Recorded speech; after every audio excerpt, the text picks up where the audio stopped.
암을 치료하는 방법 중에 우리 고주파 치료가 있어요.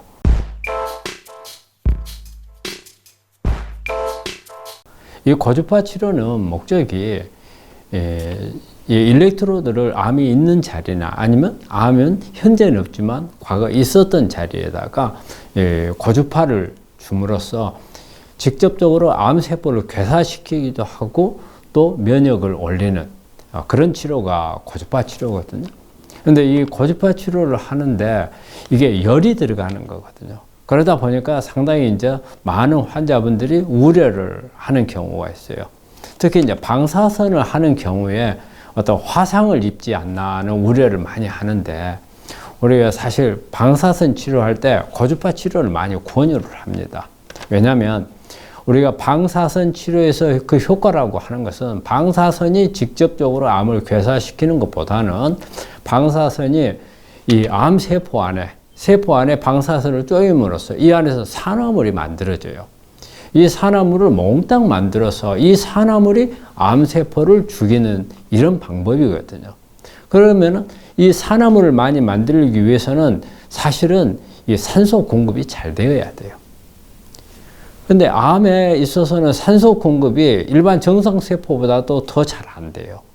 근데 방사선 효과를 극대화하기 위해서는 산소가 필요하잖아요. 그러면 산소를 많이 넣어줄 수 있는 방법이 뭐예요? 유일하게 할 수 있는 방법이 혈관을 늘리는 방법밖에 없어요.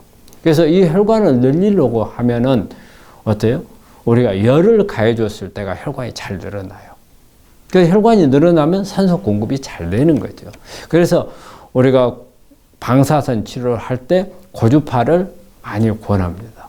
그런데 우리 환자분들이 이제 걱정하는 부분이 방사선을 하고 있을 때 이거 자체도 화상을 입을 수 있는 가능성이 있단 말이에요. 그런데 여기에 고주파를 했을 경우에 화상이 더 잘 일어나지 않겠느냐, 그걸 걱정하는 분들이 있어요. 그래서 그 부분을 좀 설명드리려고 하는 건데,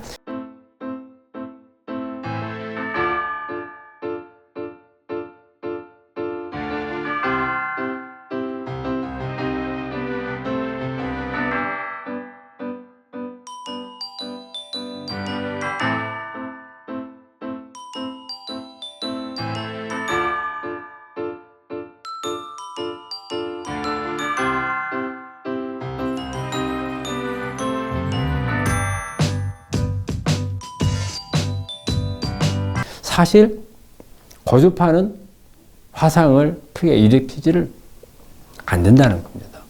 왜냐하면 이 고주파는 우리가 돋보기하고 같아요.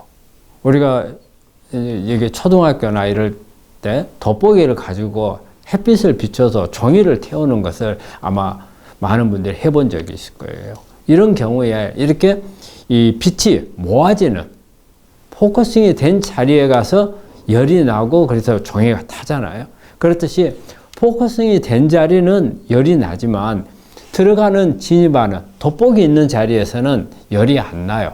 그렇기 때문에 종이가 타고 있어도 우리가 돋보기하고 종이 사이에 손을 넣어봐도 어때요? 열 나는 걸 못 느끼잖아요.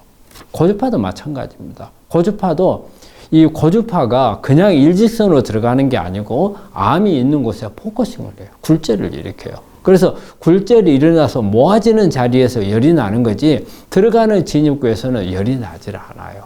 그렇기 때문에 실제적으로 방사선을 한다 해서 고주파를 같이 겸했을 때 더 화상을 입는다거나 그런 건 아니에요. 그런데 어떤 경우가 있냐면 방사선을 하는데 방사선에 의해서 화상을 입어가지고 피부에서 분비물이 생기는 경우가 있어요. 이럴 때 고주파를 하면 화상을 입을 수가 있어요. 그래서 저희가 그럴 때는 고주파를 하지 않습니다. 그래서 어떤 고주파로 인해서 올 수 있는 부작용들은 우리가 미리 다 점검을 하고 어떤 치료를 하느냐에 따라서 어떻게 하면 된다는 그런 프로토콜에 맞춰서 하기 때문에 결코 그렇게 화상을 제대로 이거 맞춰서 하는 경우에는 일으키지 않는다는 거예요. 그렇기 때문에 우리 환자분들은 너무 그런 부분에 대해서 걱정하실 필요는 없다고 생각을 합니다.